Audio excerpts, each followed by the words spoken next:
Hello everyone, very good morning, good afternoon to all of you and स्वागत है आप सभी का आज के सेशन में। एंड दोस्तों, आज हम लोग परसेंटेज का क्लास नंबर 7 स्टार्ट करने वाले हैं। आज ही हमारा परसेंटेज का आखिरी क्लास होने वाला है।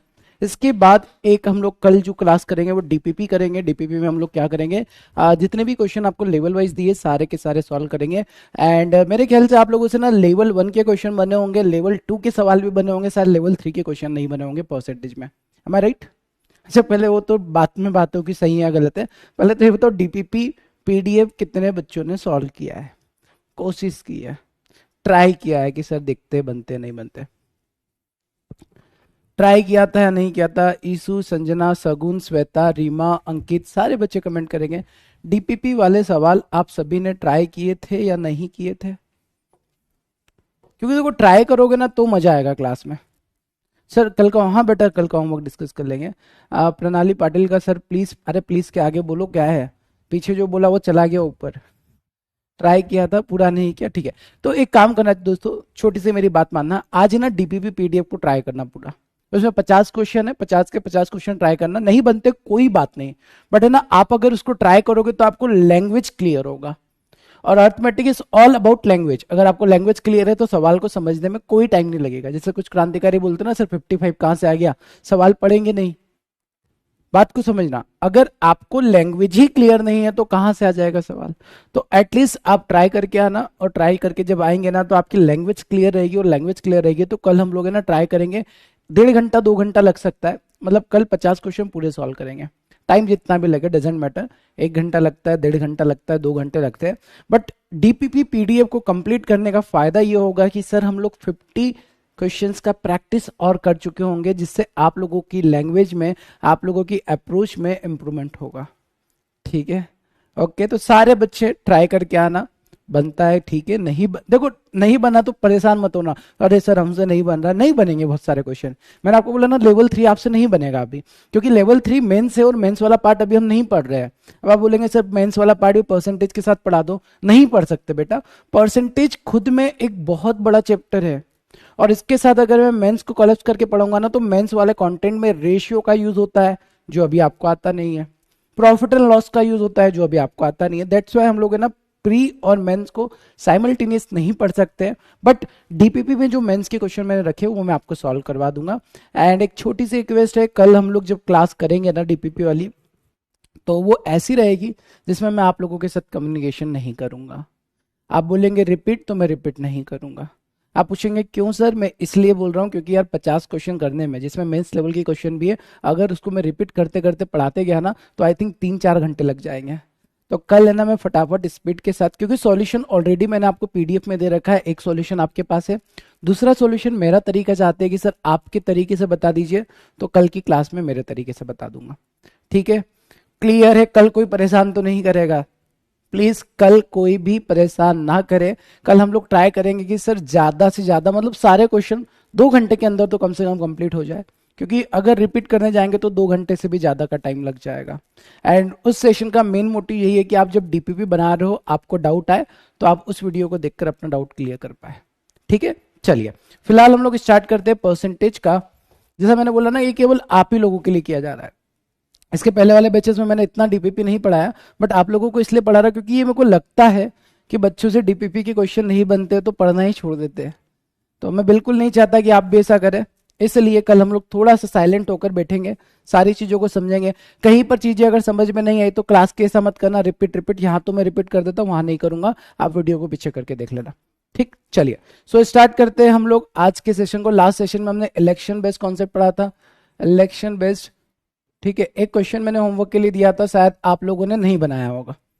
ठीक है, एंड आज हम लोग क्या देखेंगे, वेन डायग्राम देखेंगे। पहले तो ये बता दो कितने बच्चों ने वो सवाल बनाया है जो मैंने आपको इलेक्शन बेस्ड दिया था, और आंसर क्या आया है ये भी बता दो। इलेक्शन का एक सवाल मैंने आप लोगों को होमवर्क के लिए दिया था, और 2 सवाल जो हमने क्लास में किए थे, ये भी बोला था कि इसको डबल प्रैक्टिस करके आना। किया या नहीं किया?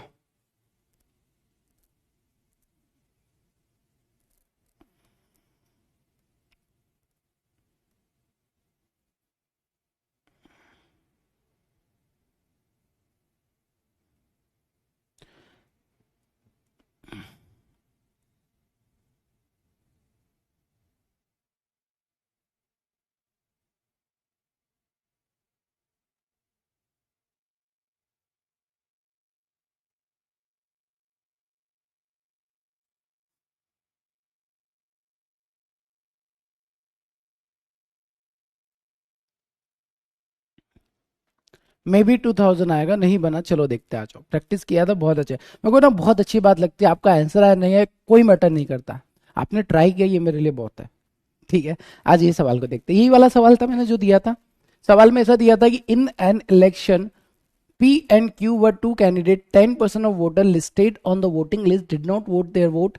100 voters were rejected. 100 reject हो चुके हैं. If P won by 300 vote and was supported by 46% of the voters listed on the voting list. What a beautiful सवाल. ठीक है sir. Then find the total number of valid vote. आपको यहां पर total number of valid vote निकालने का है। ठीक है सर, निकालते हैं निकालते हैं। ठीक, आ जाओ, ध्यान से देखो, ध्यान से देख रहे हो? हाँ सर। एक काम करो, टोटल वोट एज्यूम कर लो। सर क्या एज्यूम कर ले? जो अच्छा लगता है। टोटल वोट हम लोग एज्यूम कर लेते हैं 100x कर ले सर। 100x क्यों किया? क्योंकि 100 का 10% जो निकालेंगे हम लोग, जिन्होंने वोट नहीं किया, वो 10x हो जाएगा। 10x ने वोट नहीं दिया, वोट देने वाले कितने हो गए? 90x। इन्होंने क्या किया? वोट दिया। क्या दिया? वोट दिया। अब सर वोट देने वाले 90x थे, इसमें से 300 इफ पी वन बाय नहीं पी 100 वोटर्स वर रिजेक्टेड, 100 को रिजेक्ट कर दिया गया, तो 90x माइनस 100, तो ये रिजेक्ट नहीं हुए, ये हो जाएंगे नॉट रिजेक्टेड। ठीक है, अब सुनना ध्यान से। दो वोटर थे सर, एक का नाम था पी, एक का नाम था क्यू। एक का नाम था पी, एक का नाम था क्यू। अब सवाल में बोला गया कि पी जो है 300 वोटों से जीत जाता है और पी को क्या मिलता है? 46% ऑफ टोटल वोट। मतलब पी को कितना वोट मिलेगा? आप लोग कमेंट करके बताओ, पी को वोट कितना मिलेगा? सारे बच्चे कमेंट करेंगे। लेट्स सी, देखते हैं क्या बोलते हैं आप लोग। पी के वोट्स बताओ कितने मिलेंगे?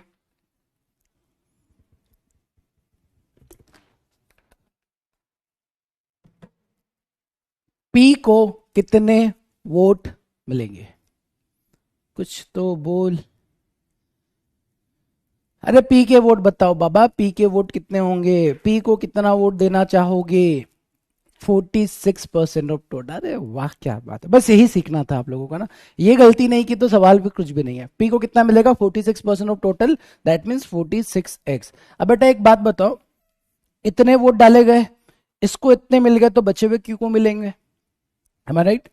इतने वोट थे जो नॉन रिजेक्टेड थे, मतलब इतने वोट डाले गए, पी को इतने मिल गए, तो इसमें से 46x को माइनस करके क्यू के वोट निकाले जा सकते हैं। जी हाँ सर, आ जाओ निकालते हैं।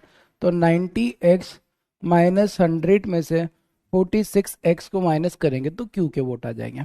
10 में से 6 गया 4, और 8 में से 4 गया 4। 44x minus 100 equal to Q. इतने वोट किसको मिले? क्यू को मिले। किसको मिले? 44x माइनस 100 क्यू को मिले। बट सर सवाल तो कह रहा है कि पी को वोट जो मिले वो 300 ज्यादा मिले, मतलब पी को क्यू से कितने वोट ज्यादा मिले? 300 ज्यादा मिले। तो क्या मैं ये बोल सकता हूँ पी और क्यू, पी एंड क्यू का जो डिफरेंस होगा वो 300 होगा। पी क्योंकि 300 वोटों से जीत रहा है, अब 300 वोट ज्यादा मिले होंगे क्यू से, तभी तो जीत रहा है वो।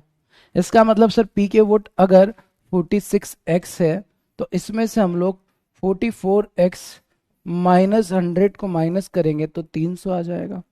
इसको अगर आप प्लस कर दोगे, 46x minus 44x plus 100 equal to 300 हो जाएगा। 2x का वैल्यू बन जाएगा बेटा कितना? 200। तो 2 से कैंसिल किया 100, x का वैल्यू कितना बन जाएगा? 100 बन जाएगा। और अगर x का वैल्यू 100 बन जाएगा तो टोटल वोटर्स कितने हो जाएंगे? 10,000 हो जाएंगे। कितने हो जाएंगे? 10,000 टोटल वोट्स थे। बट सर सवाल में 10,000 थोड़ी पूछा है बेटा, ध्यान से ना, सवाल में पूछा क्या गया है ये देखो, find the total number of valid votes. इसका मतलब आपको वैलिड वोट्स निकालना था। टोटल वोट्स तो 10,000 होगा, बट उसने टोटल नहीं पूछा, उसने पूछा वैलिड वोट कितने होंगे। वैलिड वोट का मतलब जो इनको मिले हैं, तो इनको जो वोट मिले वो कितने मिले? 90 इंटू 100 कितना हो जाएगा? यार ये कैसे हो सकता है? How can this is possible? अच्छा ये 100 में 100 का मल्टीप्लाई किया 10,000, 100 में 90 का मल्टीप्लाई किया तो कितना होगा? 9,000। 9,000 में से 100 को माइनस करोगे कितना हो जाएगा बेटा? क्योंकि ये वैलिड हो जाएंगे,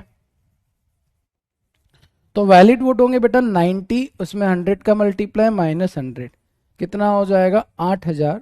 900। नन ऑफ दिस होगा इसका आंसर। सभी के आंसर गलत है बेटा। None of this is the correct answer of this सवाल। समझ में आया? ठीक है। तो ये था इस सवाल का मजा। मतलब देखो कई बार है ना, सवाल में जो पूछा जाता है वो ध्यान से पढ़ा करो। हम लोगों की एक आदत बन जाती है, सर एक्स मिल गया मतलब सवाल खत्म। ऐसा नहीं है, सवाल में बदल कर पूछा जा सकता है। और अगर बदल कर पूछा जाता तो आपको पता होना चाहिए आपका आंसर क्या आ रहा है। सर मेरा भी यही आया था सर, बट ऑप्शन में नहीं था। अरे क्या मैंने जानबूझ के हटाया था ऑप्शन से। ठीक है, मैं ये देखना चाहता था कि आप लोग सही आंसर बता पाते नहीं बता पाते। क्योंकि क्या होता है ना, जब ऑप्शन में नहीं दिखता तो हमको डर लगता है कि हमने गलत तो नहीं कर दिया, खुद पे डाउट है ना, सेल्फ डाउट। ये नहीं होना चाहिए। अगर आपका कॉन्सेप्ट क्लियर है ना तो पूरा कॉन्फिडेंट रहो। ठीक है, चलिए अब हम लोग आगे बढ़ते हैं, वेन डायग्राम समझते हैं। ये बताओ कि इलेक्शन बेस्ड कॉन्सेप्ट आप सभी को क्लियर हुआ? सर लास्ट वाला समझ नहीं आया। अरे पापी इंसान, अभी तक वहीं अटके हो। क्या करूं मैं आप लोगों को, कहाँ उठा के लेकर जाऊं?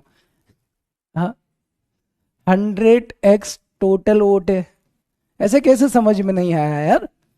ठीक है, 90x लोगों ने वोट डाले, इसमें से 90x में से 100 क्या हो गया, वैलिड नहीं हुए, मतलब ये क्या हो जाएगा, ये वैलिड हो जाएगा। अरे ये बताओ ये वैलिड होगा नहीं होगा? अगर मैं बोलता हूँ एक चुनाव में 100x वोट डाले गए जिसमें से 10% में मतलब 10x ने वोट नहीं डाला है, ठीक है, और रिजेक्ट हो गए कितने वोट सर, 100 वोट रिजेक्ट हो गए। तो जो रिजेक्ट नहीं हुए, या फिर बोल सकते हैं जो वैलिड रहे होंगे वो इतने रहे होंगे, इतने रहे होंगे ना। क्लियर है? अब मैं अगर आपसे बोलता हूँ कि x का वैल्यू आपने निकाला 100, तो क्या 100 का वैल्यू पुट करके ये वैल्यू नहीं निकाल सकते हो आप लोग? हाँ, इतना छोटा सा सवाल नहीं कर सकते हो? तो एक काम करना फिर आप, है ना, मम्मी तो होंगे घर पे, मम्मी को बोलना मम्मी एक स्पून दे दो, स्पून ऐसे आती ना जो, स्पून ले लेना, उसमें थोड़ा सा पानी मंगवा लेना। बोला मम्मी थोड़ा सा पानी दे दो और स्पून दे दो। इसको बोलते हो चुल्लू भर पानी। ठीक है, इस चुल्लू भर पानी का क्या करना है मम्मी आपको बता देंगे, बस बोलना सर ने बोला था। ठीक है, चलिए। तो वैभव का एक कमेंट आया, सर इलेक्शन बेस्ड कॉन्सेप्ट समझ में नहीं आया, तो पापी इंसान कल घर पे क्या किया? हाँ, बाकी बच्चों को क्लियर है, आपको क्लियर नहीं है, मतलब घर पे प्रैक्टिस तो हम करते नहीं है। क्यों करेंगे सर? आपको अगर ये लगता है कि सर क्लास में पढ़ के हमको क्लियर हो जाएगा तो फिर तो गलत है बेटा। मैंने कल भी आपको बोला था, है ना, कल भी मैंने ये बात समझाई। अगर आपको डाउट आता है तो कल वाली क्लास को ना 2-3 बार देखना, क्योंकि आखिरी के 2 क्वेश्चन अगर आपने बना लिए, ये चैप्टर पूरा क्लियर है। से पढ़ लेते हैं, उसका रिवीजन करके प्रैक्टिस करते ना बेटा, इलेक्शन बेस के क्वेश्चन कभी आपको परेशान नहीं करते। अब ये बताओ इसमें मैंने कौन सा नया चीज बताया? बताया तो वही है। यहाँ पर बच्चों का आंसर क्यों नहीं आया? क्योंकि ऑप्शन में नहीं था, अदरवाइज वो भी आंसर निकाल चुके थे सवाल का। तो इलेक्शन का जितना कॉन्सेप्ट होता है ना, कल के लास्ट 2 क्वेश्चन में पूरे कॉन्सेप्ट हमने यूज कर लिए। जरूरत है तो उन कॉन्सेप्ट की प्रैक्टिस करने की। अब अगर ये है ना बेटा कि आप प्रैक्टिस नहीं करोगे और ये बोलते रहोगे सर कॉन्सेप्ट कॉन्सेप्ट कॉन्सेप्ट, तो कितना भी पढ़ लो, जब तक खुद से नहीं पढ़ोगे नहीं होगा। ठीक है, बात आया समझे? क्लियर है सर? डायरेक्ट मेथड बताइए। नहीं है बेटा डायरेक्ट मेथड। अरे हर चीज का डायरेक्ट थोड़ी मिलता है सर। वॉइस कट रहा है, बफर हो रहा है। अरे सही तो चल रहा है, रुक जाओ मैं देखता हूँ जरा क्या चल रहा है।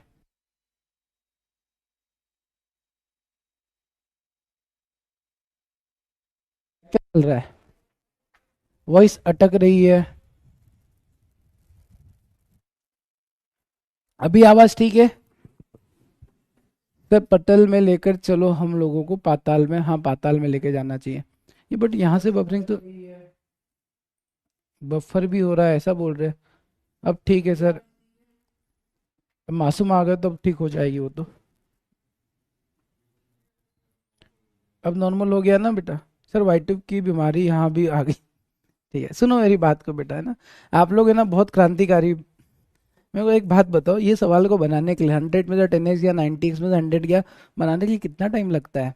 आराम से 40 से 45 सेकंड लगेंगे। तो आपको क्या लगता है कि आपके एग्जामिनेशन में सारे सवाल ऐसे आएंगे जो 10 सेकंड में बन जाएंगे? ठीक है। और एक बच्चा बोल रहा है कि सर ये प्री के लिए, अरे ये मेंस के लिए भी इनफ है। इलेक्शन बेस्ड कॉन्सेप्ट जो है ना, जितना आप लोगों ने पढ़ा है, नॉट ओनली प्री, मेंस में भी आप इलेक्शन के सवालों को बना लोगे। अब प्रैक्टिस की जरूरत है।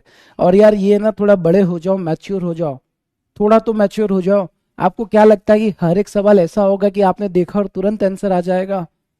ऐसा नहीं होता है।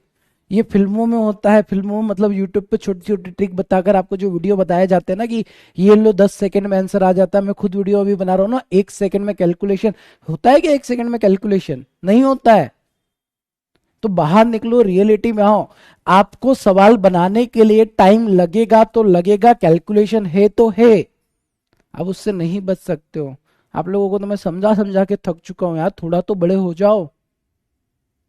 हाँ, इतू सा तो बड़े हो जाओ, मैच्योर हो जाओ। ठीक है। प्री में आप जब सवाल करते हो बेटा, 20 मिनट में आप लोगों को 35 क्वेश्चन करना होता है। तो यहां पर लेवल इजी होता है। इजी होता है, एकदम इजी होता है। आप बोलेंगे नंबर सीरीज इजी है, सिंप्लीफिकेशन इजी है, क्वाड्रेटिक इक्वेशन इजी है, अर्थमेटिक आएगा वो इजी आएगा, आपका डीआई इजी आएगा। अब अर्थमेटिक में 2-3 क्वेश्चन थोड़ा सा डिफिकल्ट दे सकता है, दे सकता है, जिसमें कैलकुलेशन ये लेवल का भी दे सकता है, जिसमें ये कैलकुलेशन करना पड़ सकता है। ठीक है। पहली बात। दूसरी बात, जब आप मेंस का पेपर देने जाओगे ना बेटा, मेंस का पेपर दोगे तो वहां पर आपको 45 मिनट का टाइम मिलेगा पीओ में 35 क्वेश्चन करने के लिए। अब ये 45 मिनट का टाइम दे रहा है 35 क्वेश्चन करने के लिए, पता है 35 क्वेश्चन होंगे भी नहीं आपसे। आप गिनती के 10 सवाल कर लोगे तो सिलेक्शन। अगर 10 सवाल करने के लिए 45 मिनट मिल रहा है, मतलब एक सवाल करने के लिए 4.5 मिनट का टाइम मिल रहा है। तो 4.5 मिनट वाले सवाल को बस 10 सेकंड में बना लोगे। अरे बेटा 4.5 मिनट अगर मिल रहा है मतलब सवाल का लेवल भी टफ होगा वहां पर। वहां कोई जादू टूना काम नहीं करेगा। दूसरी बात, क्लर्क की बात कर लेते हैं। क्लर्क में भी अगर आप 45 मिनट की बात करेंगे, 45 मिनट में आपको 50 क्वेश्चन मिलेंगे। अब 50 क्वेश्चन पूरे तो बनने नहीं है, 50 क्वेश्चन पूरे बनने ही नहीं है। तो वो 1 मिनट में एक क्वेश्चन चाहेगा, और 45 भी नहीं बनेंगे, आपके 40 क्वेश्चन बनेंगे। तो ऑलमोस्ट आपको एक क्वेश्चन के लिए 1.5 मिनट तक का टाइम मिल रहा है। फिर 10 सेकंड में कर लोगे क्या? समझने को तैयार नहीं होते हैं। अगर इस तरीके का एटीट्यूड रहा ना कि सर अरे क्वेश्चन में मजा बता दो, एकदम जादू बता दो, नहीं होता है। रियलिटी ये है, प्रीलिम्स एग्जामिनेशन आपका चेक करता है स्पीड कितना है, और मेंस एग्जामिनेशन कॉन्सेप्ट चेक करता, न कि आपकी ट्रिक्स। ट्रिक्स तो हाथ भी नहीं लगा पाओगे मेंस में। अब्बा जब्बा डब्बा हो जाएगा ट्रिक से करने जाओगे। एक बार मेंस का पेपर देखो ना यार, आप लोग देखते क्यों नहीं हो? देखो मेंस का पेपर, आपको समझ में आएगा कैसा पेपर आता है ना। तो आपको अगर ये चीज टफ लग रही है ना बेटा, तो फिर तो बर्बाद हो। इतना तो खतरनाक मैं भी नहीं था, सच बताओ ना। जब मैं पढ़ता था ना, इतना डेंजरस में नहीं था कि सर और इजी मेथड पढ़ता, और इजी मेथड समझ में आ जाता कि यार इससे इजी मेथड होती नहीं है। ठीक है। चलिए आगे बढ़ते बेटा, वेन डायग्राम स्टार्ट करते हैं अब हम लोग। वेन डायग्राम के बारे में आप सभी जानते होंगे। क्या क्या जानते हो बताओ? Venn diagram. यार आप लोगों को ना समझा समझा के टाइम बहुत निकल जाता है, इतने पापी इंसान हो आप लोग। सेट थ्योरी पढ़ा होगा बचपन में आपने ना। सेट थ्योरी आप लोगों ने देखा होगा, यूनियन इंटरसेक्शन बचपन में। मेरे को पता भी नहीं, मतलब मेरे साथ पता है ऐसा हुआ कि सेट थ्योरी 8th या 9th क्लास में होता था, है ना। वो चैप्टर कब निकल गया पता ही नहीं, मतलब मेरे को ऐसा लगता है कभी मैंने वो चैप्टर पढ़ा भी नहीं था। आप में से कुछ बच्चे हो सकते हैं जिन्होंने नहीं पढ़ा होगा। तो कोई बात नहीं बेटा, हम लोग है ना वेन डायग्राम से सवाल बनाएंगे। अब वेन डायग्राम का इस्तेमाल कब किया जाता है ये आपको बताते हैं। वेन डायग्राम का इस्तेमाल तब किया जाता है जब आपके सामने किसी चीज की बात हो रही है और उसमें कॉमन आ जाए। कॉमन का मतलब जैसे हम लोगों की क्लास में है ना, कुछ बच्चे ऐसे हैं जो इंटेलिजेंट है। इंटेलिजेंट मतलब साइलेंटली क्लास को पढ़ रहे होते हैं। कुछ बच्चे ऐसे हैं जो इंटेलिजेंट नहीं है, जिनको छोटे छोटे ट्रिक चाहिए होते हैं हर एक सवाल में। ठीक है। और कुछ खतरनाक बच्चे ये है, कभी इंटेलिजेंट होते हैं कभी इंटेलिजेंट नहीं होते हैं। कभी इंटेलिजेंट होते हैं कभी इंटेलिजेंट नहीं होते, मतलब कई बार वो बहुत जेन्युइन डाउट पूछते हैं, और कई बार वो ऐसे डाउट पूछते हैं कि उनको भी नहीं पता होता कैसे डाउट पूछ रहे हैं। तो यहां पर मैंने एक बात कही कि कुछ बच्चे ऐसे हैं जो इंटेलिजेंट भी है और नॉन इंटेलिजेंट भी है, इसका मतलब कॉमन है ये दोनों में आ रहा है। तो कोई भी पार्ट अगर दोनों को कवर कर रहा होता है तो वहां पर हम लोग वेन डायग्राम का यूज करते हैं। किसका यूज करते हैं? वेन डायग्राम का। आप लोग जब रीजनिंग में सिलोजिज्म के क्वेश्चन बनाते हैं ना, तब भी वो सर्कल बना के ही बनाते हैं। बस वैसा ही काम यहाँ पर भी होगा। चीजों को थोड़ा सा ध्यान से आपको समझना होगा। ठीक है। चलो आ जाओ।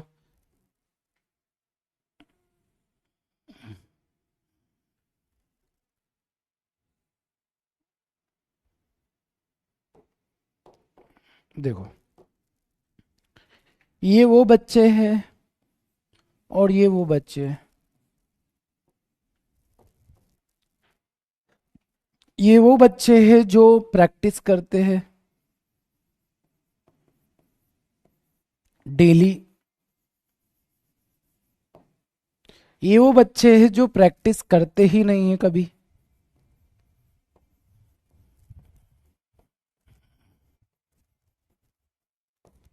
कभी भी। और फिर ये वो बच्चे आते हैं जो कभी प्रैक्टिस करते हैं, कभी करते हैं कभी नहीं करते। इसका मतलब क्या हुआ? ये बच्चे वो है जो प्रैक्टिस, केवल प्रैक्टिस करते, केवल प्रैक्टिस मतलब भाई इसको दुनियादारी से कोई मतलब नहीं, प्रैक्टिस करते ही करते हैं। ये वो बच्चे जो कभी प्रैक्टिस नहीं करते, और ये वो बच्चे जो कभी खुशी कभी गम, कभी मन किया प्रैक्टिस किया, कभी मन किया प्रैक्टिस नहीं किया। बात क्लियर है? अब ये बताओ आप कौन सी कैटेगरी में आते हो, ए बी या सी? सच सच बताएंगे कौन सी कैटेगरी में आप लोग आते हैं, ए बी या सी? सी को मैंने थोड़ा कलर चेंज करके लिखा है क्योंकि मैक्सिमम बच्चे इसी कैटेगरी में आते हैं। ठीक है, ए बी या सी? अब देखो, अगर मैं यहां पर आपसे ए का मतलब पूछता हूं ना, ए ओनली प्रैक्टिस करते हैं, ओनली प्रैक्टिस। बी का मतलब होगा ओनली प्रैक्टिस नहीं करते।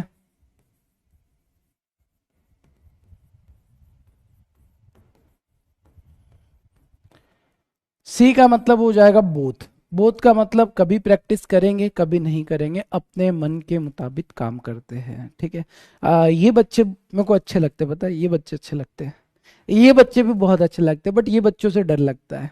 मतलब क्या मतलब है, कभी प्रैक्टिस करते कभी नहीं करते? मतलब देखो सीधा सिंपल सा है, मेजोरिटी उसी में आती है। बट मैं ये बोल रहा हूँ कि यार पढ़ो तो पढ़ो, नहीं पढ़ना तो छोड़ दो। मतलब ये बच्चे बहुत सीधे, क्लियर है इनका थॉट, हमको पढ़ना ही नहीं है। इनका थॉट भी क्लियर है, हमको पढ़ना है। बट ये वो बच्चे ना जो आज तक समझ ही नहीं पाए हमको करना क्या है, पढ़ना है नहीं पढ़ना है। कभी पढ़ लिया कभी नहीं पढ़ा तो बेटा इससे नुकसान है, या तो पढ़ लो या मत पढ़ो। ऐसा थोड़ी होता है आधे अधूरे मन से, कभी मन किया पढ़ लिया कभी मन किया छोड़ो। इससे नुकसान पता है क्या होगा, जिस दिन एग्जामिनेशन का रिजल्ट आएगा तो एग्जामिनेशन के रिजल्ट में भी कभी आपका प्रीलिम्स निकलेगा कभी नहीं निकलेगा। ठीक है, फिर एक टाइम के बाद आपको रियलाइज होगा कि नहीं यार पढ़ना तो पड़ेगा अच्छे से। फिर आप अच्छे से पढ़ के फिर सिलेक्शन लोगे तो बेटर है अभी से थोड़ा सीरियस होकर अच्छे से मेहनत करते हैं। ठीक है, एक्सक्यूज कोई मत देना मेरे को ना कि सर नहीं सर हम पढ़ते बट कॉलेज का टाइम होता है, स्कूल का टाइम होता है, मत, नहीं चाहिए मेरे को ना। आपको भी पता है आप टाइम निकाल के पढ़ाई कर सकते हो, तो वो वाला एक्सक्यूज मत देना किसी ने। ठीक है, चलो, बात समझ में आ गई आप लोगों को? ठीक है सर। अब हम लोग है ना ट्रिपल वेन डायग्राम समझते हैं, ये थोड़ा सा इंपॉर्टेंट हो जाता है, इसको ध्यान से समझना। हम्म, हम्म,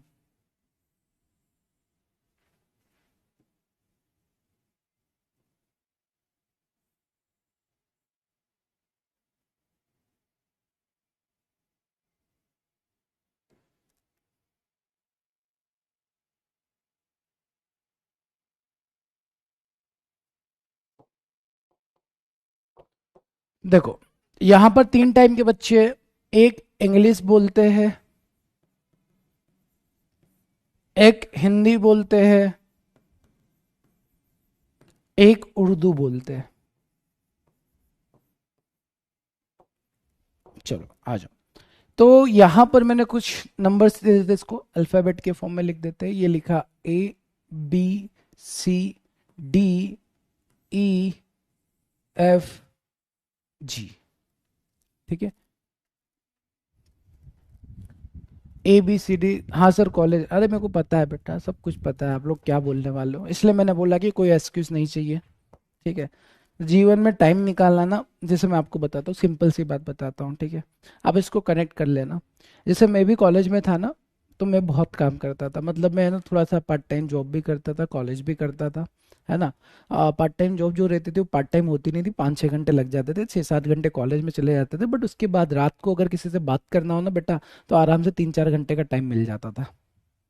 सिंपल सी बात बता रहा हूँ। ठीक है, तो अगर मैं 12 घंटे बिजी रहने के बाद बात करने के लिए टाइम निकाल सकता हूँ, तो मेरे को ये लगता है कि आप लोगों का कॉलेज होगा तो कॉलेज के बाद क्लास करने के बाद आप टाइम तो निकाल सकते हैं। मतलब बात आती है इंटरेस्ट की, अगर आपका इंटरेस्ट बन जाता है ना किसी चीज़ में, टाइम अपने आप निकल जाता है। तो टाइम वाली चीज़ के बारे में तो आप नहीं बोल सकते कि सर टाइम नहीं होता है। ठीक है, क्लियर। मैं अपने दोस्तों से बात करता था ना, किसी और के बारे में मत सोचने लग जाना। हमारा फ्रेंड सर्कल था, हम लोग बहुत बातें करते रहते थे। ठीक, अब आप बोलेंगे सर बातें तो लड़कियां ज्यादा करती, लड़के नहीं करते हैं। बट हम लोगों का सर्कल थोड़ा खतरनाक वाला था। चलो आ जाओ। ABCDEFG, ये हमने नाम लिख दिए। अब अगर मैं यहां पर आपसे पूछता हूं कि जी कौन है,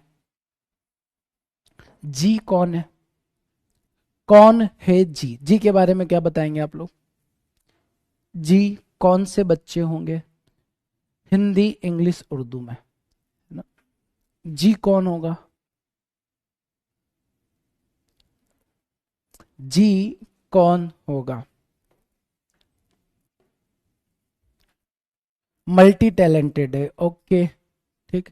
अब बोलेंगे सर जी वो बच्चा होगा जो English Hindi Urdu all language जानता है, या ऑल लिख सकते हैं। ठीक है, जी मतलब जो ऑल लैंग्वेज जानता है। ठीक है, हिंदी इंग्लिश उर्दू। ठीक, ध्यान से।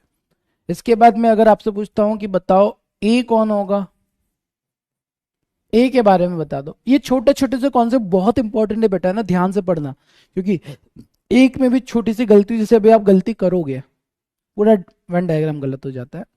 ए कौन होगा? ए फॉर, ए कौन से स्टूडेंट होंगे? Only English, not English. बेटा इंग्लिश में तो पूरा आ जाएगा ना, ये पूरा सर्कल इंग्लिश को रिप्रेजेंट कर रहा है, तो ये सारे ही इंग्लिश वाले हैं। तो ए जो रहेगा ना, ओनली इंग्लिश। इसलिए मैं बोल रहा हूँ थोड़ी सी भी गड़बड़ की तो सब कुछ गलत हो जाएगा, ये ओनली इंग्लिश है। अगर मैं पूछता हूँ कि इंग्लिश वाले कितने हैं, कितने बच्चे इंग्लिश बोल सकते हैं, तो फिर आप बोलेंगे सर इंग्लिश बोलने वाले A+E+G+D होगा। ठीक है, इतने बच्चे इंग्लिश बोल सकते हैं। तो अगर मैं केवल ए की बात करता हूँ, ए का मतलब सर ये वाला पार्ट, ये वाले पार्ट की बात चल रही है, तो ये कौन से बच्चे होंगे जो केवल इंग्लिश बोलते हैं, इंग्लिश के अलावा कुछ नहीं बोलते हैं। ठीक है। सिमिलर अगर मैं बी के बारे में पूछता हूँ, सी के बारे में पूछता हूँ, तो बी ओनली हिंदी होंगे। सी जो होगा वो क्या हो जाएगा? सी जो होगा वो ओनली उर्दू होगा। ठीक है सर, ओनली उर्दू होगा। यहां तक पिक्चर क्लियर है। अब मैं एक सवाल आपसे पूछना चाहता हूँ, पूछिए सर। डी कौन होंगे? सोच समझ कर लिखना। वो इज डी, मैं सभी के आंसर्स देख रहा हूं यहां पर। सयन, कल्याणी, वैष्णवी, डी के बारे में सारे बच्चे बताएंगे। Who is D? अगर ये आपने टिक से बना दिया या बता दिया, इसका मतलब आपको वेन डायग्राम आता है। इंग्लिश उर्दू, अच्छा डी कौन होंगे? इंग्लिश उर्दू रहेंगे। Only Hindi, only English and Urdu. ठीक है, English Urdu, English Urdu, only Urdu. अरे पापी इंसान, ओनली उर्दू कहां से हो जाएगा? ठीक, English Urdu, English Urdu, English Urdu, English Urdu both, English Urdu both वाले बेटा। ठीक है, यही है गलती ना, सबका गलत है आंसर, केवल एक बच्चे का आंसर सही था, केवल एक का। देख रहे हो, इतना सिंपल सी चीज, केवल एक। मैनूर का भी सही आया था, एक दो बच्चे केवल सही आंसर दिए, सारे पापी इंसान है। बच्चे बोल रहे हैं कि सर इंग्लिश एंड उर्दू। अच्छा एक बात बताओ, अगर डी मतलब होता है इंग्लिश उर्दू, तो D+G को क्या बोलोगे? हाँ, तो D+G वाले जो बच्चे होंगे ना, उसको आप बोल सकते हैं इंग्लिश प्लस उर्दू, या फिर इन बच्चों को बोल सकते हैं बोथ इंग्लिश एंड उर्दू। इनको बोल सकते हो आप, जो कमेंट कर रहे हो वो D+G होगा। डी का मतलब क्या होगा पता है? डी का मतलब होगा सर ये वो बच्चे जो केवल इंग्लिश और उर्दू बोलेंगे, ओनली इंग्लिश एंड उर्दू। बहुत फर्क पड़ जाता है बेटा ओनली से। ठीक है, तो ये जो ओनली वर्ड है ना, पूरा वेन डायग्राम की काया पलट सकता है। काया पलट सकता है मतलब आपसे अगर बोला जाए स्टेटमेंट में कि 100 बच्चे ऐसे जो इंग्लिश एंड उर्दू बोल रहे हैं, और आप उनको यहाँ पर रख दोगे ना, तो पापी इंसान हो, वो 100 पूरा इसका वैल्यू होगा। ठीक है, तो एक छोटी सी गलती भी वेन डायग्राम को पूरा गलत कर सकती है, इसीलिए मैंने आपको बोला ध्यान से पढ़ना। ठीक, अब आप बोलेंगे सर D+G को आप बोल रहे हो कि both English plus Urdu, but जी तो हिंदी भी बोल रहा है। बात तो सही है, जी इंग्लिश बोल रहा है, बोलने तो कोई दिक्कत नहीं है। यहाँ पर बात ऐसी हो जाती है कि एक क्लास है, ठीक है, एक क्लास में 100 बच्चे हैं। अब कुछ बच्चे ऐसे होंगे जो पंजाबी भी बोलते होंगे, कुछ बच्चे ऐसे होंगे जो कन्नड़ भी बोलते होंगे, कुछ बच्चे ऐसे होंगे जो हिंदी भी बोलते होंगे, कुछ बच्चे ऐसे होंगे जो इंग्लिश भी बोलते होंगे, सारे टाइप के बच्चे होंगे ना। बट पूरी की पूरी क्लास इंग्लिश बोल सकती है। तो मैं पूरी क्लास को अगर रिप्रेजेंट करूंगा तो मैं क्या बोलूंगा, ये सारे बच्चे इंग्लिश बोल सकते हैं। मैं ऐसे ही रिप्रेजेंट करूंगा ना उनको। उसमें कुछ बच्चे कुछ भी बोले, मतलब ये जी कुछ भी बोले, बट अगर मैं यहाँ पर इस पूरे को रिप्रेजेंट कर रहा हूँ तो इस पूरे में कॉमन चीज क्या होगी सर, कि डी जो है वो इंग्लिश उर्दू बोल सकता है, जी भी इंग्लिश उर्दू बोल सकता है, तो डी एंड जी कौन है, इंग्लिश और उर्दू बोलने वाला है। बट अगर मैं डी की बात करूंगा, अब डी क्या है सर, डी में कॉमन ये है कि इंग्लिश उर्दू ओनली बोल सकते हैं, क्योंकि डी वाले बच्चे हिंदी नहीं बोल सकते। तो D is only English and Urdu. या फिर आप ऐसा बोल सकते हो, अगर ओनली नहीं लगाना है, ओनली ओनली से एनर्जी है, तो English plus Urdu but not Hindi, ये लिखना पड़ेगा या फिर आपको। ठीक है, तो ये डी को रिप्रेजेंट करता है, ये क्या हो जाता है, डी को रिप्रेजेंट करता है।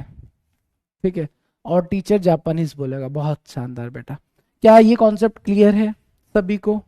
तो सभी को क्लियर है। बस ऐप के बारे में बता बेटा, ये रहा ऐप है ना, मैं ऐप ऐसा बनाया है। आप जो ऐप बनाते हो वो ऐसा बनाते होंगे। और छोटा वाला ऐप कैसे बनाते हैं, ऐसे ही तो बनाते थे यार छोटा ऐप। अच्छा, छोटा वाला ऐप ऐसे भी बनता था ना। ठीक है, ये एफ है ना, तीनों एफ ही है। ये कर्सिव राइटिंग में एफ ऐसा बनता था मेरे ख्याल से, इसलिए ऐसा बना है। एफ वाले बच्चे कौन होंगे, एफ वाले बच्चे कौन होंगे, बताओ जल्दी से। एफ किसको रिप्रेजेंट कर रहा होगा, होगा होगा होगा? एफ किसको रिप्रेजेंट करेगा sir? D plus G B होगा तो sir, D plus C Hindi भी होगा तो सर। हिंदी में क्यों जाएगा बेटा, डी हिंदी में जा ही नहीं सकता तो कैसे चला जाएगा? और अगर डी भी हिंदी में चला गया तो डी एन जी ऑल हो जाएगा फिर। ठीक है, अरे क्या बात है, बहुत शानदार। ये हो जाएगा सर, इसको हम लिखेंगे ओनली हिंदी एंड उर्दू। या फिर आपको थोड़ा सा और अच्छे से लिखना है तो आप लिखेंगे Hindi plus Urdu but not English, Yinglish. अब आपका कॉन्सेप्ट क्लियर हो गया है। ठीक है, अभी आपको पिक्चर पूरी समझ में आ गई है वेन डायग्राम की। अब आप सिंपल सा वेन डायग्राम बनाओगे, सवाल को खत्म कर दोगे। ठीक, चला आ जाओ, अब सवाल देखते हैं हम लोग, है ना। पहला सवाल आप लोग ट्राई करोगे, सारे बच्चे ट्राई करो, क्योंकि उसका आंसर आप निकाल सकते हो। बट आपका जो आंसर आएगा, जिसे भी निकाला हो, मैं आपको अप्रोच बताने वाला हूँ कि कोई भी सवाल कैसा भी हो वेन डायग्राम का, उसकी स्टार्टिंग कैसे करना है, उसका एंड कैसे करना है। ये रहा सवाल। In an examination 55% student failed in science, 62% in maths, 42 failed in both subject. What percent of student passed in both subject? कितने परसेंट ऑफ स्टूडेंट दोनों सब्जेक्ट में पास हो जाएंगे? चलो, क्या होगा इसका आंसर?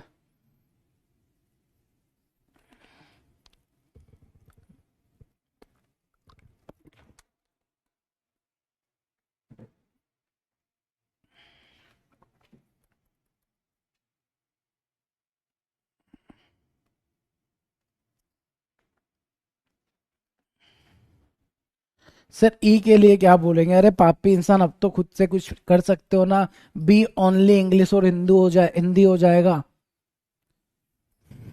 कब बड़े होंगे हम लोग? अब मेरे को लगा कि यार अब तो इतने इंटेलिजेंट हो चुके हो आप लोग कि अब इसको लिख लोगे। तो पूछ रहे हैं पापी जैसे, शर्म नहीं आ रही पूछते हुए? हाँ, कि ई का मतलब क्या होगा, ई का मतलब ओनली हिंदी एंड इंग्लिश हो जाएगा। ई प्लस जी का मतलब क्या होगा, इंग्लिश एंड हिंदी हो जाएगा। अरे बाप रे, क्या ही करे आप लोगों का, कितने क्रांतिकारी है हम लोग। ठीक है, मैंने इसलिए नहीं लिखा कि अब आपका कॉन्सेप्ट, मैंने इसलिए ऐप को चेक किया था और देखा था कि आपको समझ में आया नहीं आया। आपको समझ में आ गया तो ये भी मेरे को समझ में आ गया कि आप ई लिख सकते हो। मेरे एक छोटे से 5th क्लास के बच्चे की तरह है आप लोग। सर हमको बताओ ई को क्या लिखोगे? कौन था बेटा, खड़े हो जाओ, जिसने ई के बारे में पूछा था।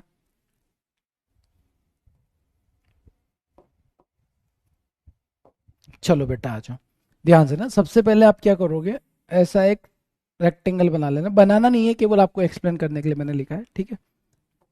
देखो सबसे पहले आप है ना, दो चीजों की बात हो रही है, मतलब डबल वेन डायग्राम होगा, ठीक है। अब ध्यान से सुनना मेरी बात को, यहां पर दो चीजें हैं, बच्चे पास होंगे और बच्चे फेल होंगे, या तो फेल होंगे या पास होंगे, क्लियर है, क्या होंगे, या तो पास होंगे या फेल होंगे। अब दिक्कत ये कि सर जो वेन डायग्राम है ना, वो पास का भी बन सकता है, फेल का भी बन सकता है। सर इजी कौन सा होगा, इजी जो होगा जिसमें आपको डाटा दे रखा हो, किसका डाटा दे रखा हो अभी मैं आपको बता रहा हूँ, बट देखो ध्यान से सुना, पास का वेन डायग्राम भी बन सकता है, फेल का भी। अब आपको ये डिसाइड करना है कि सर पास का वेन डायग्राम बना या फेल का, ये डिसाइड होता है बोथ वाले डाटा से। आपको डाटा बोथ वाला किसका दिया है, 42% फेल्ड इन बोथ, तो बोथ में फेल का डाटा दिया है, दैट्स वाई आपको वेन डायग्राम फेल वाला बनाना है। क्या ये बात समझ में आई? तो बोथ के साथ जो डाटा दिया जाएगा, बोथ के साथ अगर पास होगा तो पास का वेन डायग्राम, बोथ के साथ अगर फेल होगा तो फेल का वेन डायग्राम, क्लियर, ठीक है सर। तो यहां पर वेन डायग्राम किसका बनेगा, फेल का बनेगा। अब कौन कौन से सब्जेक्ट है, साइंस है, मैथ्स है, हमने जो वेन डायग्राम बनाया वो फेल का है, मतलब सर इस सर्कल के अंदर जो वैल्यू आएंगे वो क्या होंगे, फेल वाले होंगे, और बाहर जो बचा हुआ वैल्यू होगा वो क्या होगा, पास होगा, वो भी दोनों में, क्योंकि फेल के अंदर नहीं आ रहा मतलब वो दोनों में पास ही होगा, ठीक है जी हाँ सर। अब बताओ साइंस में कितने फेल हो रहे हैं, 55, 55% साइंस में फेल हो रहे हैं, मतलब ये पूरे गोले का वैल्यू 55 है, और ये पूरे गोले का वैल्यू 62% है। अब दोनों में कितने हैं, 42% है, 42 दोनों में आ जाएगा, कॉमन आ जाएगा। तो सर साइंस का टोटल वैल्यू 55 है, 55 में से 42 यहां आ गया, तो 13 को यहां आना पड़ेगा, तो 13% वो बच्चे हो जाएंगे जो केवल और केवल साइंस में फेल हो रहे होंगे। 42 दोनों में फेल हो रहे हैं, 62 में से 42 को अगर आप माइनस करोगे तो बचेगा कितना, 20%। अब मैं ये बोल सकता हूं कि बेटा ये जो नंबर है ये वो बालक है जो या तो एक सब्जेक्ट में फेल हो रहे हैं या दोनों में फेल हो रहे हैं, जो या तो एक सब्जेक्ट में फेल होंगे या दोनों में फेल होंगे, ठीक है सर। तो कितने हो गए, 42 प्लस 13, 55 प्लस 20, 75, 75% ऐसे बच्चे हो गए जो दोनों में फेल हो रहे हैं या एक में फेल हो रहे हैं, ये फेल वाले हैं। टोटल कितना होता है, टोटल बाय डिफॉल्ट परसेंटेज में 100 होता है, तो 100 में से 75 माइनस किया बचेगा 25, 25 क्या हो जाएगा, दोनों में पास हो जाएगा, क्या हो जाएगा, दोनों में पास हो जाएगा। 25% is the right answer of this सवाल। क्या आपको समझ में आया? कुछ बच्चे अपने आप को बहुत इंटेलिजेंट समझ रहे होंगे जिन्होंने क्या किया होगा, इन दोनों को ऐड करके 42 को माइनस करके 100 में से माइनस कर लिया, बेटा नहीं, वो जो तरीका डायरेक्ट वाला है वो मैं आपको बता सकता हूँ, बट जब सवाल में थोड़ा सा चीजें घूम जाती है ना, वो तरीका बिल्कुल भी समझ में नहीं आता है, तो वो तरीके से बिल्कुल नहीं करना है। बात आया समझ में? जो बच्चे ये सोच रहे हैं कि सर हमने तो ऐसा कर दिया, कौन कौन है ऐसा करने वाले, खड़े हो जाओ। 62 किया, उसमें 42 को ऐड, सॉरी 55 किया, उसमें 62 को ऐड किया, 5 2 7 6 5 11 117, उसमें से 42 को माइनस किया, 11 में से 4 गया 100, फिर 100 में से 75 को माइनस किया, 25 आंसर आ गया। ऐसा किसी ने किया होगा, राइट? तो अगर आपने ऐसा किया और आपको ये लग रहा है कि सर हमने तो और भी तेजी से किया है, हम तो और भी इंटेलिजेंट है, आगे कंफ्यूज हो जाओगे। तो ये तरीके से कोई कॉन्सेप्ट क्लियर नहीं है, बस आपने कर दिया है, इसलिए मैं मना कर रहा हूं कि इस तरीके से बिल्कुल भी मत करना, ठीक है। वेन डायग्राम वाले सवाल को वेन डायग्राम से ही बनाना, जब आप वेन डायग्राम से बनाएंगे कभी भी आपकी गलती नहीं होगी, हमेशा आपका सवाल का जो आंसर होगा 100% करेक्ट होगा। सर इससे पास जाएगा या पास इन वन आएगा, अदिति थोड़ा दिमाग लगाओ, ठीक है, थोड़ा सा सोचो ना। कुछ बच्चे एक सब्जेक्ट में फेल होंगे, वो तो आ चुके हैं, अरे एक सब्जेक्ट में फेल हुए इसका मतलब एक में पास हुए ना, तो एक में पास जो होंगे वो ऑलरेडी कवर कर चुके हो आप। कुछ बच्चे एक मतलब दूसरे में फेल हो रहे, किसमें, मैथ्स में फेल होने वाले, मैथ्स वाले एक सब्जेक्ट में फेल होने वाले 20% है, मतलब एक सब्जेक्ट में पास होने वाले भी तो 20 ही होंगे ना। तो एक सब्जेक्ट में फेल एक सब्जेक्ट में पास ऑलरेडी आ चुका है, एक सब्जेक्ट में फेल एक सब्जेक्ट में पास ऑलरेडी आ चुका है, तो ये डाटा तो पास फेल वाला सब कुछ आ चुका है। तो अब जो बचे हुए बच्चे वो कौन से, दोनों में पास वाला होगा ना, तो दोनों में पास वाले बाकी होंगे। अच्छा चलो ये बताओ क्या क्या हो सकता है, एक स्टूडेंट क्या कर सकता है, एक सब्जेक्ट में पास हो सकता है, दो सब्जेक्ट में पास हो सकता है, दोनों सब्जेक्ट में फेल हो सकता है, आप बोलेंगे सर एक सब्जेक्ट में फेल हो सकता है। अरे क्रांतिकारी, जो एक सब्जेक्ट में फेल हुआ वो एक सब्जेक्ट में पास हुआ, दोनों एक ही तो है। ठीक है, तो ये तो आप ऑलरेडी इसके अंदर काउंट कर चुके हो, खत्म। अब बचता क्या है सर, जो बच्चे दोनों सब्जेक्ट में पास हो रहे हो, जो बच्चे दोनों सब्जेक्ट में फेल हो रहे हैं, ये अलग अलग चीज है। तो ये वो बच्चे जो दोनों सब्जेक्ट में फेल हो रहे हैं, ये वो है जो एक एक सब्जेक्ट में फेल हो रहे हैं, और एक सब्जेक्ट में पास होने वाले भी इसके अंदर आ गए। तो अब बचा हुआ बच्चा कौन सा होगा, जो दोनों में पास होगा। बात आया समझ में, क्लियर हुआ। सर एलिगेशन लग सकता है क्या, नहीं बिल्कुल भी नहीं लग सकता, और लग भी जाएगा तो लगाना मत। ठीक है, दिमाग चलाओ, दिमाग थोड़ा सा, इसको इसको चलाओगे अपने आप आ जाएगा ना। तो ये जो बचे हुए बच्चे एक होंगे, कौन से होंगे, पास इन बोथ सब्जेक्ट, दोनों सब्जेक्ट में जो पास हो जाएंगे। ठीक है, आगे बढ़ते हैं, नेक्स्ट क्वेश्चन पर आते हैं। अगला सवाल ये रहा, सवाल का आंसर क्या बनेगा बेटा, ट्राई करो। वैभव बेटा समझ में आ रहा है। A PGS 1500 girls, 80% girls play badminton and 70% girls play chess. If each girl play badminton or chess or both, मतलब यहाँ पर जितनी भी लड़कियां होगी, देखो आपसे बोला गया है कि जो भी लड़की है वो या तो चेस खेलेगी या बैडमिंटन खेलेगी या दोनों खेलेगी। ऐसी कोई लड़की नहीं होगी जो कुछ नहीं खेलेगी। ठीक है, how many girls play only badminton, ये आपको बताना है।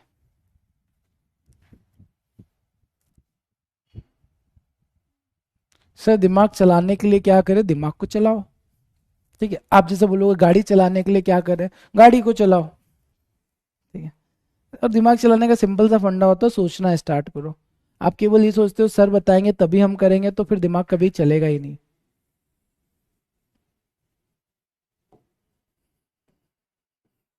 डिपेंडेंट होना बंद कर दो बस, है ना।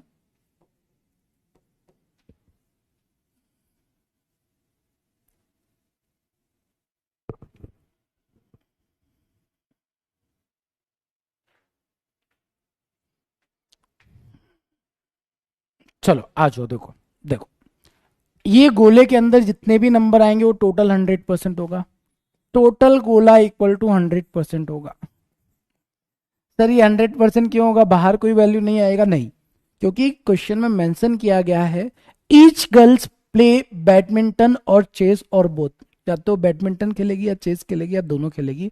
इसके अलावा कोई भी गर्ल ऐसा नहीं होगी जो कुछ नहीं खेलेगी, खेलना पड़ेगा उसको। ठीक है, तो अब सवाल में बोला गया कि बैडमिंटन वाले कितने हैं, 80% है, एंड चेस वाले कितने हैं, 70% है।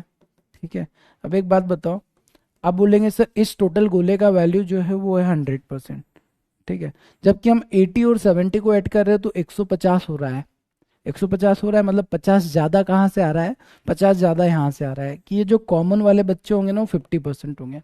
ये दो बार काउंट हो रहा है, ये बैडमिंटन में भी काउंट हो रहा है, ये चेस में भी काउंट हो रहा है, दैट्स वाई हमारा वैल्यू जो है 150 बन रहा है, मतलब ये कॉमन है। अब 80 में अगर ये 50 कॉमन है तो बचेगा कितना, 30। 70 में 50 कॉमन है तो बचेगा कितना, 20। अब आप ये बात को बहुत अच्छे से समझ गए होंगे। अगर मैं आपसे पूछता हूँ 30% बच्चे कौन है तो आप बोलेंगे only badminton.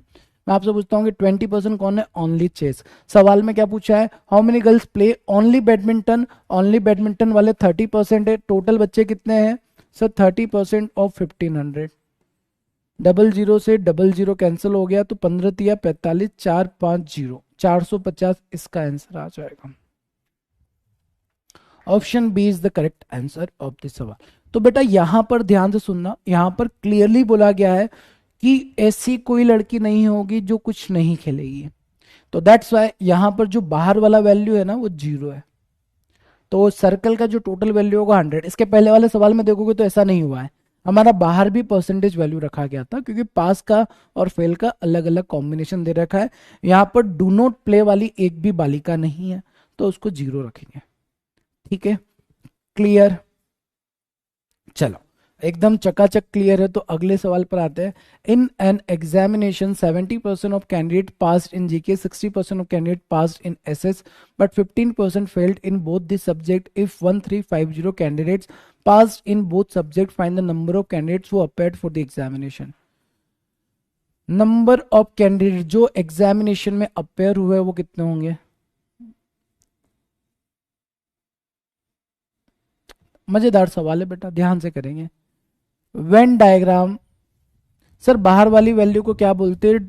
Do not play any sports, the girls वो do not play any sport. अरे दिमाग चलाओ हर्ष बेटा, खुद से निकलेगा क्या बोलते हैं।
चलिए आइए बनाते हैं इस सवाल को, देखते हैं। देखो पहले तो ये बताओ वेन डायग्राम किसका बनाएंगे? वेन डायग्राम आप किसका बनाने वाले हो? बोलो बोलो।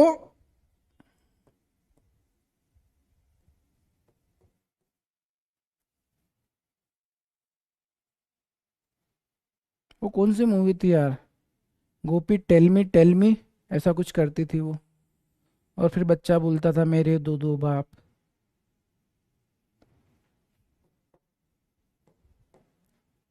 ठीक है, तो आप जो वेन डायग्राम, अरे वाह वेरी गुड सर, फेल का वेन डायग्राम बनेगा ना, फेल का बनेगा, ये तो क्लियर है, बहुत शानदार। ये वेन डायग्राम बनाएंगे फेल वाला, मतलब क्या करेंगे, जीके में फेल होने वाले बच्चे इधर आएंगे, एंड एसएस में फेल होने वाले बच्चे इधर आएंगे, और जो दोनों सब्जेक्ट में फेल होंगे वो इधर आ जाएंगे। तो 15% फेल्ड इन बोथ सब्जेक्ट, यहां पर 15% आ जाएगा। वेरी गुड, 15% दोनों सब्जेक्ट में फेल होंगे, क्लियर है। चलो आ जाओ। अब एक बात बताओ, in an examination 70% pass in GK, अगर जीके में 70% पास हो रहे हैं, इसका मतलब 30% फेल हो रहे होंगे। तो जीके में फेल होने वाले बच्चे कितने हैं? 30%। अरे जीके का, केवल जीके की बात करते हैं, जीके में 100 बच्चों ने पेपर दिया, जिसमें से 70% फेल हो गए, तो 30% पास हुए होंगे। ठीक है, वैसे ही अगर हम बात करते हैं कि पेपर दिया एसएस का, 60% बच्चे पास हो गए, तो 40% फेल हो गए। सर फेल का डाटा क्यों निकाल रहे हैं? क्योंकि आपने वेन डायग्राम फेल का बनाया है, तो डाटा भी फेल का निकलेगा। ठीक है, अब देखो यहाँ पर 30 में से 15 माइनस किया 15 हो जाएगा, 40 में से 15 माइनस किया 25 हो जाएगा। तो ये वो बच्चे हो जाएंगे जो या तो एक सब्जेक्ट में फेल होंगे या दोनों में फेल होंगे। बच्चे हुए बच्चे क्या होंगे? दोनों सब्जेक्ट में पास हो जाएंगे। अच्छा बताओ, दोनों सब्जेक्ट में पास होने वाले कितने मिल रहे हैं? आप बोलेंगे सर इन तीनों को ऐड करेंगे, 25 15 40 5 45 और 10 55%। 55% वो बच्चे होंगे जो या तो एक सब्जेक्ट में फेल होंगे या दोनों में फेल होंगे। तो 100 में से 55 को माइनस किया, 45% वो बालक बालिकाएं होंगे जो दोनों सब्जेक्ट में पास होंगे, पास इन बोथ। और सवाल में आपको जो दोनों सब्जेक्ट में पास होते हैं उसका वैल्यू दिया हुआ है, कितना दिया है? 45% का वैल्यू दिया है, 1350। 1% का वैल्यू हो जाएगा 30, 30 होगा ना? ठीक है, आपको क्या बताना है? टोटल नंबर ऑफ स्टूडेंट, तो 100% का वैल्यू कितना हो जाएगा? 3000। 3000 is the right answer of this सवाल, option number C. Option C इस सवाल का सही आंसर। सर ये एडमिन का कुछ करिए, फालतू में बैन लगा देता है बार। नहीं एडमिन नहीं लगाता है सुतोष, पहले तो आपको क्लियर कर देते हैं, ये हमारा एआई लगाता है बैन। कोई एडमिन नहीं है पर्टिकुलर आपको रोकने वाला, एआई है। अब एआई क्या करता है ना, अगर आप कोई भी मैसेज ऐसा करते हो जो उसको समझ में नहीं आता है ना, या कोई ऐसा मैसेज टाइप कर देते हो जिससे उसको लगता है कि ये वल्गर कमेंट है, या ये बच्चा अपना नंबर शेयर करने की कोशिश कर रहा है, तो वो वहां पर कुछ एक्शन ले लेता है। वो पहले वार्निंग देता है, एआई पहले वार्निंग देता है। एक बार वार्निंग देता है बेटा सुधर जाओ, आप नहीं सुधरते, फिर दूसरी बार वार्निंग देगा बेटा सुधर जाओ, आप नहीं सुधरते, तो तीसरी बार वो एक दिन के लिए आपको ब्लॉक कर देता है। एक दिन के बाद जब वापस आते हो फिर भी आप नहीं सुधरते हो, तो फिर वो बोलता है कि बेटा फिर से सुधर जाओ, फिर आप नहीं सुधरोगे, वो एक और बार बोलेगा बेटा सुधर जाओ, आप नहीं सुधरोगे, फिर वो परमानेंटली ब्लॉक मार देगा। ठीक है। एंड ये रिस्ट्रिक्शन जरूरी है बेटा, अगर आप बोलेंगे ना सर नहीं होना चाहिए, बट मेरी बात मानो ये जरूरी है। ठीक है। मैंने ये सब कुछ चीजें करके देखी है कि पहले बैचेस में भी बच्चे बोलते थे कि सर बहुत स्ट्रिक्ट है आपका एडमिन, ये हमको ब्लॉक कर देता है। तो मैंने अपर मैनेजमेंट से भी बात किया, सभी से बात किया, उन्होंने फिर एक बार ट्रायल करके देखा और बताया कि देखो सर अगर हम लोग पूरा ओपन कर देते तो क्लास कितना हैम्पर होता है, बच्चे कैसे कैसे कमेंट करते हैं। आपको ऐसा लगता है कि आप सही हो, बट सारे बच्चे सही नहीं है बेटा बैच में, समझ रहे हो। आपको पता भी नहीं चलता, कुछ नेगेटिव कमेंट करता हो डायरेक्ट ब्लॉक हो जाता है। तो उन बच्चों को ब्लॉक करने के लिए चीजें जरूरी है। आप सही हो, मेरे को आप पे बिल्कुल डाउट नहीं है, बट जो बच्चे हैं जो क्लास को डिस्टर्ब करने आते हैं, एक पापी इंसान ग्रुप पे पता नहीं कौन सी अफवाहें फैलाते रहता है, हिंदू मुस्लिम में दंगे कराते रहता है, झगड़े कराते रहता है, क्या वो क्लास में आके कमेंट नहीं करेगा? जरूर करेगा वो यहाँ पर भी आके कमेंट। तो क्लास डिस्टर्ब ना हो इसलिए ये चीजें रखी गई है और ये जरूरी है बेटा। ठीक है, क्लियर है। तो कोई अगर जैसे देखो हम लोग पढ़ा रहे हैं ना, किसी बच्चे ने आके कुछ ऐसा एब्यूसिंग वर्ड यूज कर दिया, ना आप पढ़ पाओगे ना मैं पढ़ा पाऊंगा, तो वहां पर उस चीजों का होना बहुत जरूरी था, इसलिए रखा है। उसके बारे में हम लोग कुछ भी नहीं करेंगे। ठीक है, वो चीज को आप बोलेंगे कि सर इसको हटा दो, नहीं हटा सकते, टू बी वेरी ऑनेस्ट। बस एक बात का ध्यान रखना, आपको जब पहली बार वार्निंग मिलती है ना बेटा, कमेंट करना बंद कर दो, कुछ कमेंट मत करो उस टाइम पे, कुछ चैट मत करो। आपको डाउट है, मैंने नंबर दिया, आप नंबर पे डाउट पूछ लेना, उस टाइम डाउट मत पूछना, तो आप कभी भी ब्लॉक नहीं होगे। ठीक है, क्लियर है। चलो इस सवाल को मैं एक और बार एक्सप्लेन कर देता हूँ बेटा। देखो क्या हुआ, सबसे पहले हमने देखा कि सर बोथ के पास क्या है, फेल है, मतलब फेल का वेन डायग्राम बनाया, फेल फेल फेल। अब 15% दोनों में फेल हो रहा है। और हमने देखा कि सर जीके में पास होने वाले 70 है तो फेल होने वाले 30 है, एंड एसएस में पास होने वाले 60 है तो फेल होने वाले 40 होंगे। तो 30 में से 15 को माइनस किया 15, 40 में से 15 को माइनस किया 25, 25 प्लस 15, 40 प्लस 15, 55% वो बच्चे होंगे जो फेल होंगे। तो 100 में से 55 को माइनस करेंगे, 100 माइनस 55, 45, 45% वो बच्चे होंगे जो पास होंगे दोनों में। और 45% का वैल्यू अगर आपको गिवन है तो 100% का वैल्यू आप आसानी से निकाल सकते हो। ठीक है सर, 1% का वैल्यू 30 कैसे आया? अरे मेरे भाई देख रहे हो, फिर आप बोलते हो कि सर आप हमको क्रांतिकारी बोलते हो क्रांतिकारी। 45 का टेबल नहीं आता, 45 से कैंसिल करोगे 1% का वैल्यू 3 आ जाएगा। अच्छा सर हमको 45 का टेबल नहीं आता। अरे पापी इंसान, 9 का आता है, 5 का आता है, 5 का, हाँ सर 5 का आता है, 5 से कैंसिल कर ले मेरे भाई, 5 दूना 10, 5 तो 35। फिर 9 का टेबल आता है कि 3 से कैंसिल करोगे, कर लो 9 से बेटा, 9 से कर लेते सर, तो ये 30 आ जाएगा, तो 1% का वैल्यू 30 हो जाएगा।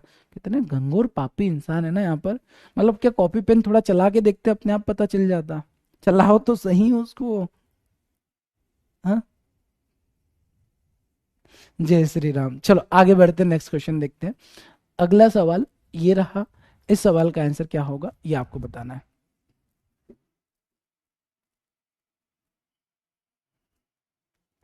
In an examination, 35% student passed only Hindi, 45% student passed in English only। देखो only लिखा हुआ है।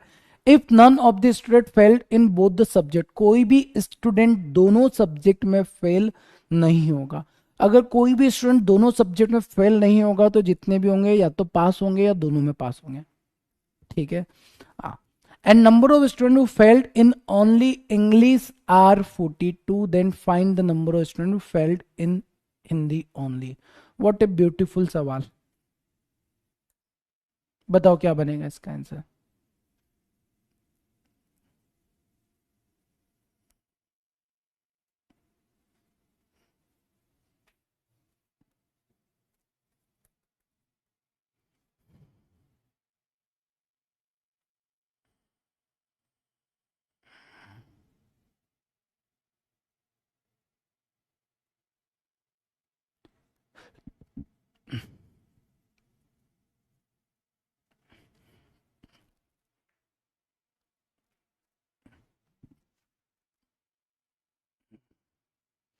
क्रांतिकारी का मतलब नहीं, बेवकूफ नहीं होता है बेटा, ऐसा नहीं होता है। क्रांतिकारी का मतलब मेरी डिक्शनरी में ये होता है कि जो कोई नहीं सोच सकता वो आप सोचते हो। दैट्स वाई मैं आप लोगों को क्रांतिकारी बोलता हूँ। और जो सब कुछ सोच सकता है वो भी आप नहीं सोचते हो, इसलिए आपको क्रांतिकारी बोलता हूँ, ठीक है। चलो बनाए। अब देखिए सवाल में क्या बोला गया है, सवाल में ये बोला गया है सर,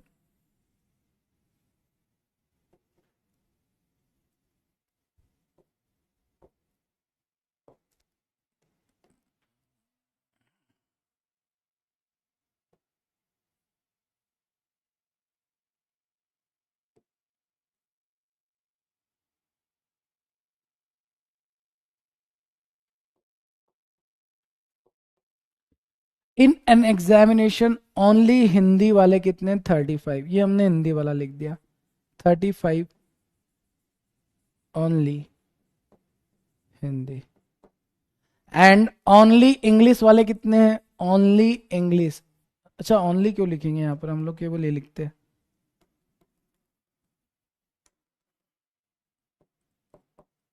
कौन कौन से सब्जेक्ट है बेटा अपने पास,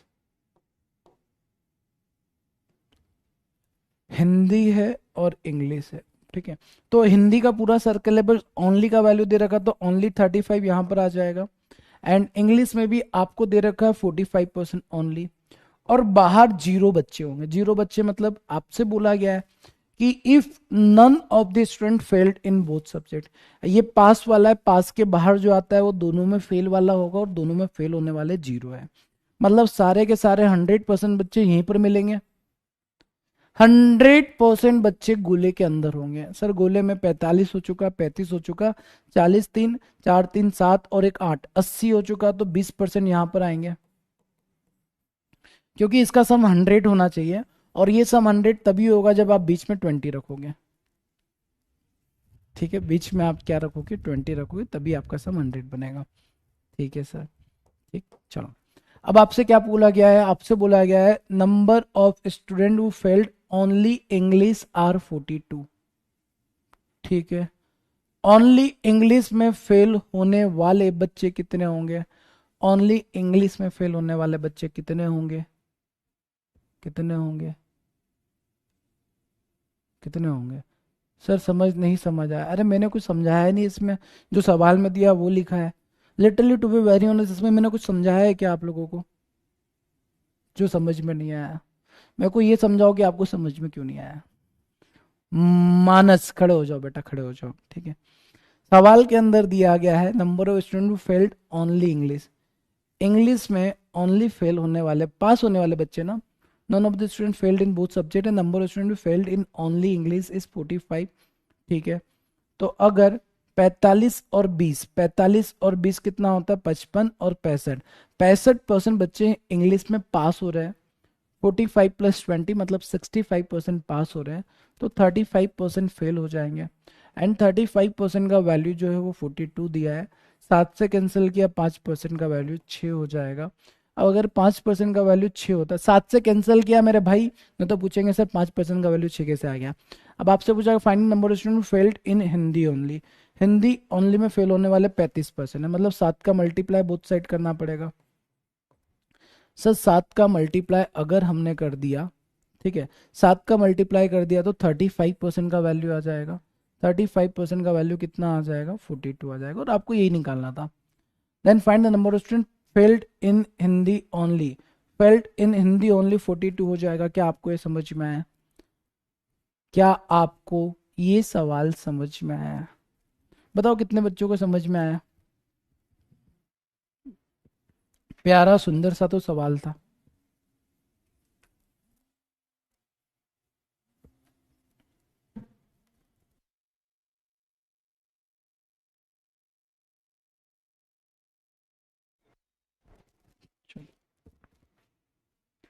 यस, अरे पापी कैसे आ गया, गलत है ये, कौन किया है यस ये, यस वाले बेटा खड़े हो जाओ, पापी इंसानों।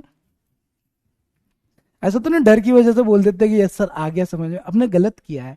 अब पूछो कहाँ गलत किया है, सवाल में पूछा गया then find the number of student who failed in Hindi only, जो केवल हिंदी में फेल हो, हिंदी में फेल होगा, और हमने केवल हिंदी में पास होने वाला निकाला है। ये वो बच्चे जो केवल हिंदी में पास हो रहे हैं, जबकि उसने पूछा कि केवल हिंदी में फेल कौन हो रहा है, ये निकालना है। लैंग्वेज को उल्टा किया गया है। ठीक है, इसको मैं ना एक बार फिर से बताता हूँ। ये समझ में आया कि ये छोटे से सवाल भी गलत हो सकते हैं। लैंग्वेज का पूरा खेल है, इसलिए मैं बार बार चिल्ला चिल्ला के बोल रहा हूँ। वेन डायग्राम आपको लगता है जितना इजी है उतना इजी होता नहीं, गलतियां होती है, और गलतियां जब होता है तो गलत भी होता है। ठीक है, इसको एक और बार समझा देते हैं। एक और बार वैसे बताने की जरूरत नहीं है, आप लोग इस बात को समझ गए थे। सुनो मेरी बात को, सुनो, है ना, समझा रहा हूँ, ध्यान समझना। अगर मैं बोलता हूं कि sir number of student who failed only English are 42, only English में फेल होने वाले कितने हैं? 42। ओनली इंग्लिश में फेल कौन होगा? जो ओनली हिंदी में पास होगा। अरे जो ओनली हिंदी में पास होगा वही तो ओनली इंग्लिश में फेल होगा। तो ओनली हिंदी में पास होने वाला 35% है, तो ओनली इंग्लिश में फेल होने वाला भी 35% होगा, और 35% का वैल्यू 42 है। अब आपको निकालना है number of student who failed in Hindi only. तो हिंदी में फेल कौन होगा? जो केवल इंग्लिश में पास हुआ होगा। तो पास्ड ओनली इन इंग्लिश कितना है? 45। तो ये क्या हो जाएगा? Only Hindi failed. क्या आपको समझ में आया? जो गंगाधर है वही शक्तिमान है, जो शक्तिमान है वही गंगाधर है। ठीक है, तो 30% का वैल्यू 42 दे रखा है, आपको 45% का वैल्यू निकालना था, जो कि आप निकाल सकते हो आसानी से।